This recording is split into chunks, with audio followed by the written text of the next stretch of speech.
Thanks for the intro, Melissa, and hello, everyone. I'm here to shed some light on predictive analytics and how it might benefit your business, your career, and still make your existing analytics solutions even more useful. My name is Cori, and for Lodestar, I'm an analytics advisor. I came from IBM with the SPSS group, and I have a passion for social media. From a personal perspective, I live in Chicago. I like to help my sister with her animal rescue, and I love to cook. I am not, however, very good at art.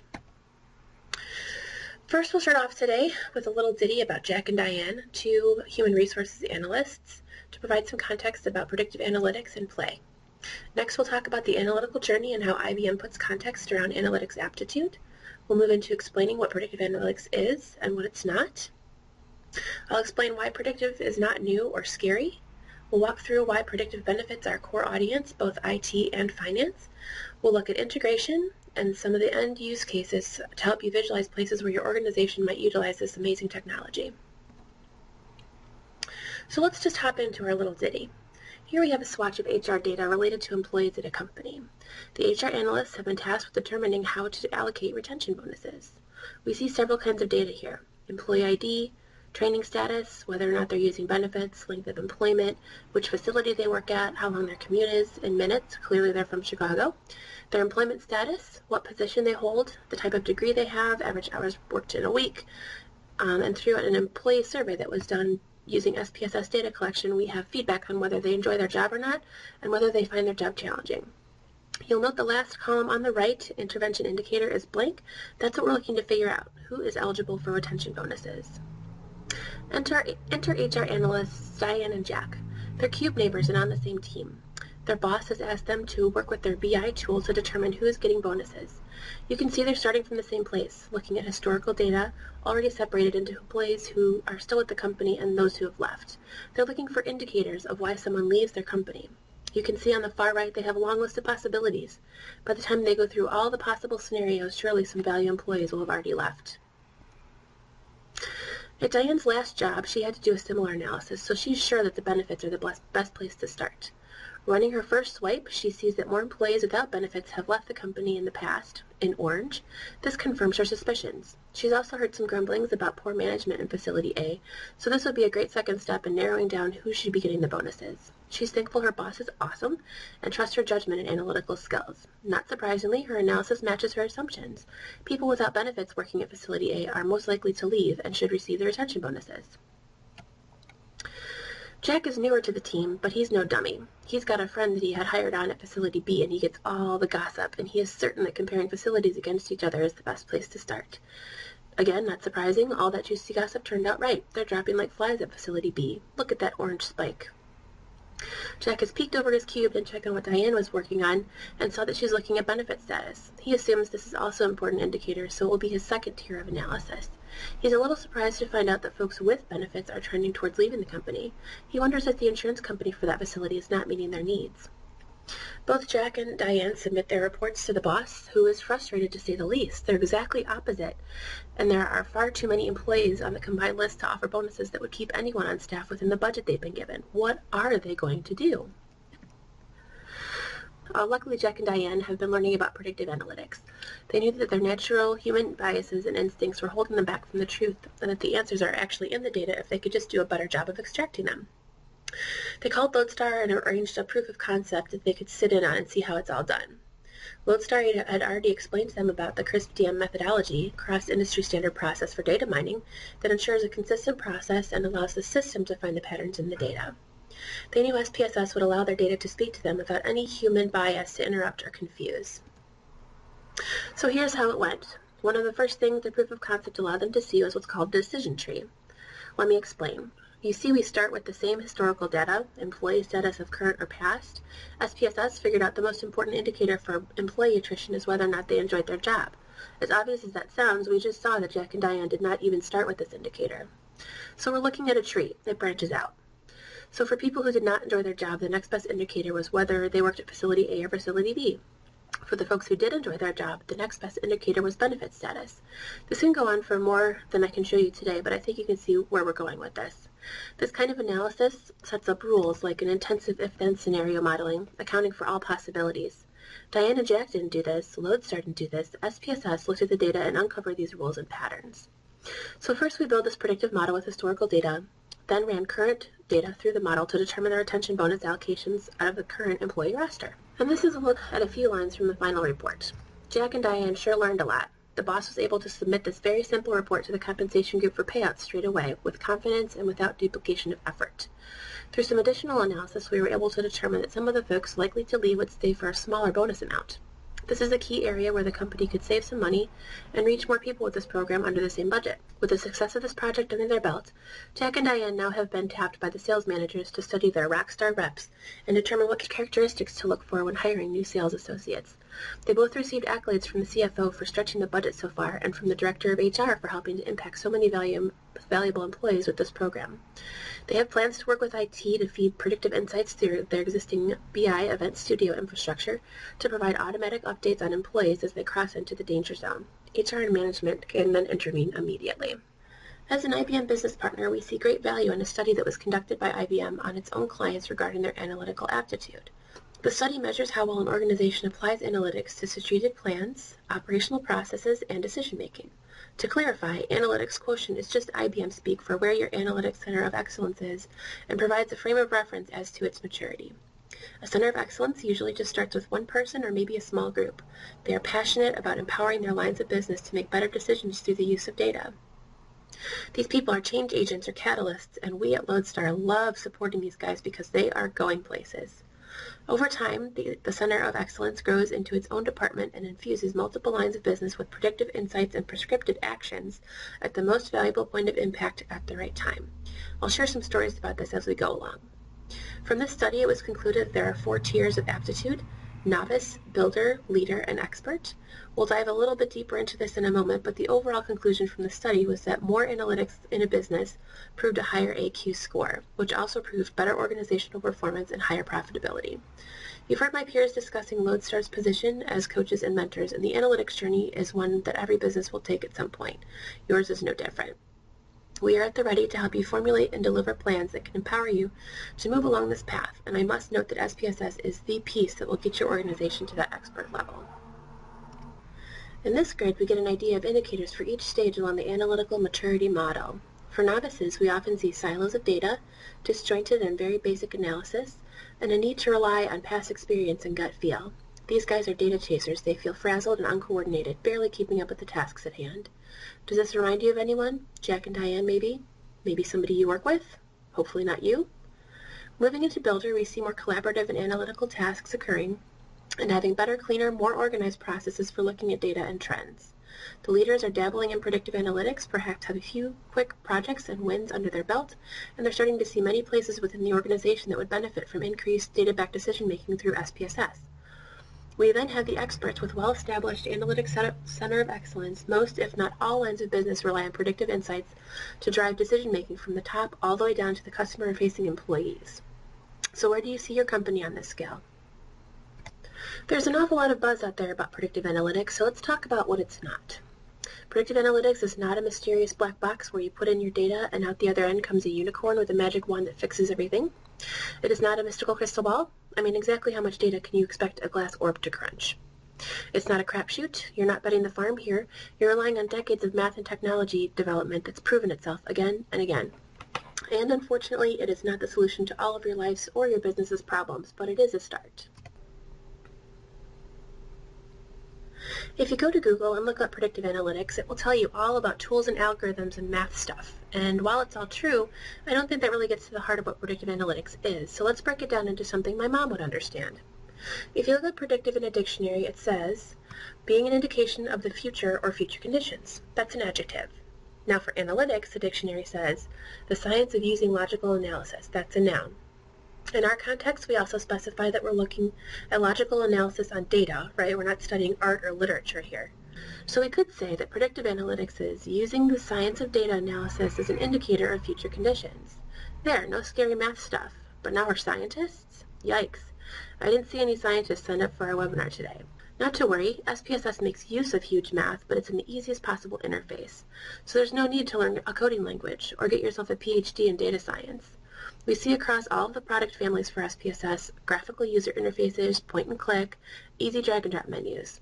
Sure, you'll want to get some training on the tools themselves, but they've all been designed to make it as easy as possible and save analysts time whenever possible. There are some other predictive analytics technologies out there like SAS or R, both of which require coding language and a background in statistics and data mining. We hear a lot about R because it's open source, and the coolest part about that is that SPSS allows you to bring algorithms in from R that other people have written. So if there's a super hot industry-related algorithm out there, you can bring it into SPSS Workbench, and it sits right next to all the other algorithms that come standard with the package. So we can see what predictive analytics is, and as a baseline I'll mention that there are an incalculable number of applications for any line of business and industry. SPSS helps to uncover risks, opportunities, and hidden relationships. Predictive is the hot topic out there for CEOs, CIOs, CFOs, CMOs, and any other C-something-O title out there. With returns on investment between 150 and 1,300% in under a year, it's no wonder everyone wants a piece of this. The truth is, SPSS has been hiding in the halls of universities for decades. First born here in Chicago out of a university social science program in the late 1960s, SPSS was a giant leap in understanding behavioral data. In 1998, SPSS Inc. acquired Clementine, which is now known as SPSS Modeler. That's the data mining workbench and the engine under the hood for predictive analytics at IBM. Most of the rest of the products you'll see in the SPSS portfolio support analytics projects with automation, collaborative possibilities, versioning, and dissemination of predictive and prescriptive insights, sometimes called next best action. The only truly scary thing about SPSS is determining what you need to accomplish your goals. SPSS has over 7,500 part numbers in the IBM catalog. Having worked around SPSS for the better part of 10 years, I would recommend not trying to figure this out on your own. Additionally, IBM sometimes has a habit of selling you the Rolls-Royce when a Toyota would do you just fine. Lodestar can prove added value in listening to your goals, understanding your business, looking at your data, and then recommending the right predictive parts, then guiding you through the process of using predictive, just like our story about Jack and Diane. Predictive can also be a little nerve-wracking if you don't have anyone who knows how to operate and maintain the engine. You've heard our tagline about being coaches and mentors, so it shouldn't be a surprise that we would like to mention your staff will need some upgrades. If you're looking at adding predictive, you should assume a little budget for training and consulting, and consider recruiting an analyst with SPSS experience. While some of the processes can be automated and connected with your existing BI and TM1, the system does not run straight out of the box. The catch here is there's a big gap in analytical professionals with experience in predictive. Either they're math geeks or they can speak business, and it's hard to find someone who can do both. Lodestar's here to help you in this capacity as well, from recruiting to training to consulting with predictive. Most of our attendees today fall into two buckets, IT or finance, so I wanted to explain what predictive could mean for you. We'll start with the finance folks. Looking at what you can do in TM1, there is some forecasting, trend analysis, and planning available. By adding SPSS to the mix, you'll increase the accuracy of the prediction because it provides what's called a confidence score. If you watched any of the Watson Jeopardy episodes, you might remember that Watson couldn't beep in if his confidence in the answer was under a certain threshold. So with SPSS, you can say how sure you are about the forecast. You'll be able to rank predictor importance, like the example of Jack and Diane, and this can help influence decisions around budgeting and allocating with more confidence too. You can mitigate risk and fraud through signaling outliers and unusual activities, and you can enjoy the benefits of what-if analysis. SPSS is basically steroids for that. For example, IBM recently added Monte Carlo simulation capabilities in SPSS. Since I know you guys aren't statisticians, I'll explain.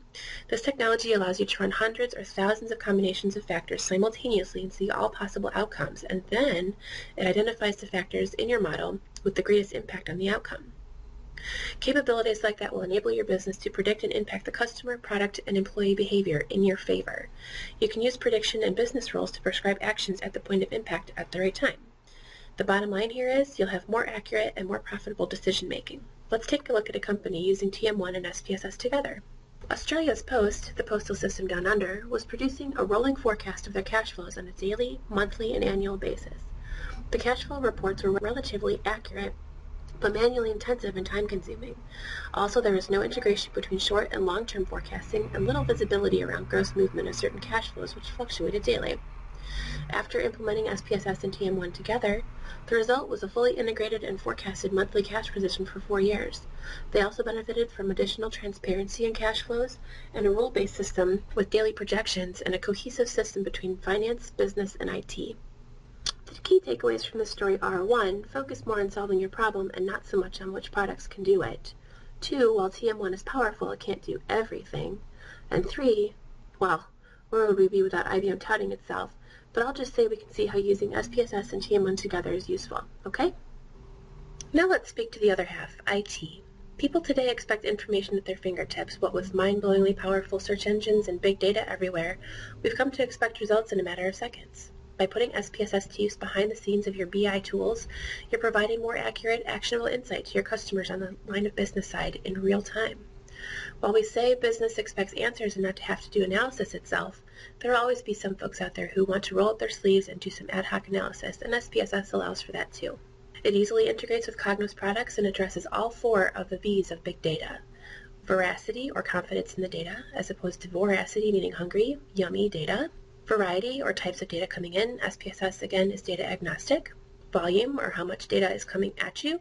There are several scalable options there. And velocity. SPSS can scale up or down to be as real-time as your business needs it to be. Finally, and I think an underutilized capability of this application, is to security data. SPSS can predict unusual behavior or activity within IT systems, meaning that you can set it up to identify a series of events that are triggers for a security breach or a hack before it happens. Cool, right? You could even tie something like Event Studio to it and get notifications about these activities and shut the system down before something bad happens. The bottom line here for our lovely IT folks is that integrating SPSS with BI and TM1 elevates your position as a champion of the business by allowing you to provide useful, accurate, and timely information into the hands of decision makers across your company. How does SPSS fit in with BI and TM1 both? Well, let's take a look. IBM has a great demo on YouTube. Our demo is a customer analytics solution, and it helps our fictitious company to better understand their customers, to identify and target the best customers for marketing programs, predict which customers are at risk of leaving, and retain them and maximize lifetime value through personalized cross-sell and upsell offers. The Customer Analytics Dashboard is a Cognos workspace dashboard that includes key performance metrics measured by cross-departmental business owners within the company: marketing, sales, customer services, IT, and business analysts. And these metrics were identified as being critical to monitor as part of the monthly and quarter-end reporting. The marketing analyst reviews the results at the end of Q1, and the results are not what he expected to see. Revenue is predicted to decrease for the remainder of the year, and the total number of customers is lower compared to last year. And this should be no surprise since the retention rate is trending down and the number of new customers is significantly lower year over year. Clearly, attracting and retaining the most profitable customers has been a challenge in the first quarter. To achieve sales targets, they need to increase the number of new customers and maximize customer lifetime value. The Customer Retention Analysis tab analyzes customer lifetime value and helps the marketing analyst understand the trends, what is at risk, and the possible CLTV save by offer. But not every customer is a good customer, and here he can identify the high-value customers and proactively reach out to them to prevent defection. But how profitable are certain demographic combinations? And what is the predicted gross margin and revenue by customer demographics? Using this information, the forecast can be reallocated to advertising in order to increase sales for the most profitable demographic group. Going to the Predictive Customer Planning and Analysis tab, first, we can see that the 36 to 45-year-old age group is the most profitable. However, it has the smallest contribution to the 2013 predicted revenue. As for marital status, looking at the existing customer base and switching selections for marital status in the bottom right web sheet, we can also see that married customers are the most profitable.